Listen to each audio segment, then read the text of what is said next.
Je m'appelle Noélie Bachelet, je suis étudiante en dernière année de design graphique, donc 4e année. Ce qui se rapportait à l'image, ça m'intéressait beaucoup et pouvoir communiquer en fait, passer un message par le biais d'une image. 2, c'est compliqué, j'en aurais beaucoup plus, mais en 2 mots, je dirais famille et travail.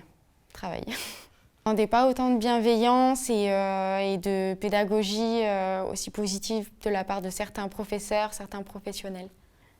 Je pense que pour cette formation de design graphique, il faut savoir oui, être créatif, ne pas avoir peur de bosser surtout, parce qu'il y a quand même pas mal de travail. Et savoir en fait aller plus loin que ce qu'on connaît, être ouvert. Pour parler plus concrètement de la formation, on a beaucoup de cours différents en fait. On a des cours de web design, on a des cours de design graphique. On a eu aussi des cours de scénographie en prépa, mais aussi de la typographie. En fait, c'est ultra varié.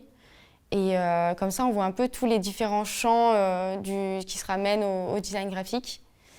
Et après, forcément, on a toujours des matières qui nous attirent plus que d'autres. On a plus de facilité que d'autres, mais globalement, en fait, les professeurs, les professionnels sont plutôt bienveillants et ils t'amènent vraiment à pousser ton projet au plus loin et tes idées. Au niveau de la quantité de travail, on en a quand même pas mal, faut se le dire.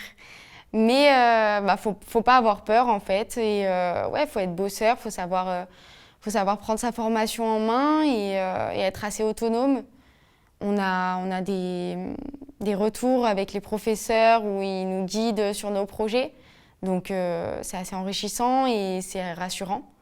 Mais voilà, il y a des périodes en fait où on a plus de travail que d'autres. Il y a des périodes où on a beaucoup de cours et d'autres périodes où vers la fin de l'année, on n'a pas beaucoup de cours, mais en fait c'est beaucoup de travail en autonomie, travail chez soi ou à l'école. Moi je sais que j'ai beaucoup travaillé à l'école. Je sais que voilà, c'est pratique parce qu'on peut travailler, on peut venir travailler les week-ends, on peut rester tard le soir. Donc c'est quand même quelque chose qui est pas mal.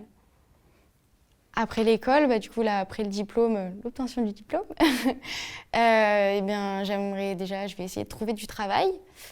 Et donc d'abord dans un premier temps dans mon domaine, si je trouve pas, ce sera peut-être job alimentaire. Mais après j'aimerais bien pouvoir faire du bénévolat dans des associations qui s'occupent d'un public d'enfants en situation de handicap, pour pouvoir à la rentrée d'après présenter le concours d'éducatrice spécialisée, pour pouvoir allier en fait les 2 diplômes de designer graphique et éducatrice spécialisée pour monter des ateliers ou des projets avec un public d'enfants en situation de handicap.